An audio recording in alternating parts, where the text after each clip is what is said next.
So কিছু কথা না বললেই নয়। আজকে হচ্ছে 3 এপ্রিল 2026। তো আগামী সোমবার আমাদের ওরিয়েন্টেশন হবে, কিন্তু সেটা রাজ্য থেকে আমি তন্ময়। চেরিফল রাজ্য বলতে আপনারা তো অলরেডি গেস করতে পারছেন যে আমি কান্ট্রিকে আমি ইন্ডিকেট করতে চাচ্ছি। এই ওয়েলকাম টু জাপান। অ্যান্ড ঠিক পাশে আমাদের কলেজ। কতটা সুন্দর লাগে পরিবেশটা, একটু প্লিজ তুমি দেখো।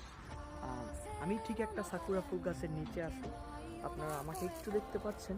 আমি যদিও একটু রিক্স আছে এখান থেকে আসলে, আমি জানি না নিশ্চিত কিনা, আমি ঢুকছি। তারপরে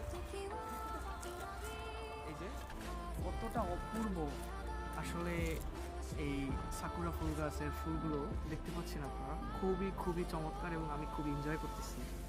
এখন বেলা বেজে একটা পেরিয়ে গিয়েছে অলরেডি, 1:20 মতো বাজে প্রায় হয়তো। তো লাঞ্চ করবো আমার ফ্রেন্ডদের সাথে আমি আছি। তো এখন এখান থেকে বাসা দূরত্ব হচ্ছে প্রায় 25 কিলোমিটার। তো যাই হোক, আজকের আবার সাইকেল কিনতে হবে, সো ওই একটা প্যারাও থেকে গেল। তো সেই ফুল গাছটা আপনারা দেখতে পাচ্ছেন এখানে, খুবই ঢালু, এখান থেকে খুবই ঢালু। আমি কতটা রিস্ক নিয়ে এখানে এসেছি, আমার মনে হয়েছে যে এখানে একটা ভিডিও করতে পারলে দুর্দান্ত স্মৃতিময়।